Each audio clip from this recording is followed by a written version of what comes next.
La parole est à Monsieur André Schneider. Merci, Monsieur le Président.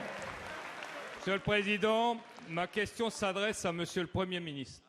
Monsieur le Premier ministre, le ministre délégué en charge des affaires européennes a inauguré vendredi dernier la 80e édition de la Foire européenne de Strasbourg. Il a longuement évoqué la place de Strasbourg.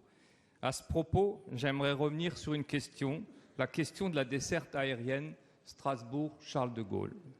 En effet, Air France a annoncé en juillet dernier la fermeture de cette liaison pour décembre 2012 et le transfert des passagers par TGV. Dans ces conditions, les passagers en transit à Charles de Gaulle, en provenance ou à destination de Strasbourg, devront voyager par TGV avec tous les inconvénients que cela implique, notamment transport personnel des bagages, etc. Monsieur le Premier ministre, Strasbourg deviendra la seule grande ville de France à ne pas être reliée par avion à Charles de Gaulle.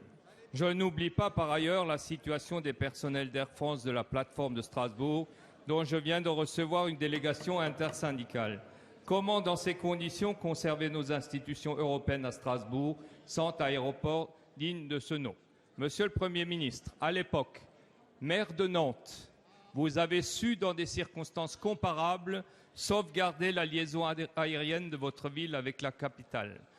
Aujourd'hui, Premier ministre, êtes-vous déterminé à tout mettre en œuvre pour maintenir la liaison aérienne de Strasbourg, capitale de l'Europe, avec le hub de Paris? Quelles instructions, Monsieur le Premier ministre, donnerez-vous dans ce sens au ministre des Affaires européennes dans la perspective de sa rencontre avec le PDG d'Air France le 21 septembre prochain? Merci. La parole est à Monsieur Bernard Cazeneuve, ministre délégué chargé des Affaires européennes.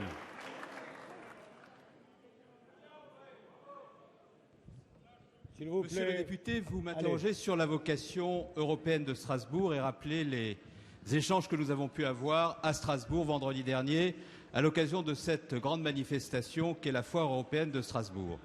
La volonté du gouvernement de défendre la vocation européenne de Strasbourg, qui est une grande capitale européenne, s'est matérialisée au cours des derniers mois, d'abord par le dépôt par le gouvernement français près de la Cour de justice de l'Union européenne d'un mémoire en défense des intérêts du Parlement européen de Strasbourg, de manière à ce, conformément au traité, les sessions parlementaires organisées à Strasbourg puissent être maintenues dans l'esprit et dans la lettre du traité. Deuxièmement, vous avez raison d'indiquer que le confortement de Strasbourg comme capitale européenne appelle une bonne desserte aérienne de cette ville.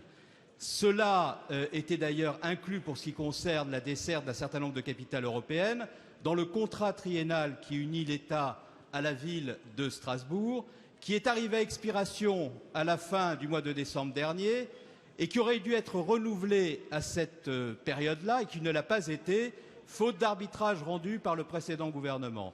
Je veux vous confirmer que les obligations de service public concernant la desserte aérienne de Strasbourg seront dans le prochain contrat triennal, le Premier ministre ayant rendu des arbitrages pour que ce contrat puisse être signé dans les meilleurs délais. Pour ce qui concerne la desserte de Strasbourg vers Paris-Charles de Gaulle, qui permet de relier Strasbourg à un hub international, nous recevrons le président d'Air France le 21. J'ai d'ailleurs proposé à tous les élus de Strasbourg, toutes tendances confondues, de s'associer à ce rendez-vous. J'ai eu un contact téléphonique avec le président d'Air France pour préparer cet entretien et la mobilisation est générale pour que la desserte aérienne de Strasbourg puisse être remplie dans les meilleures conditions.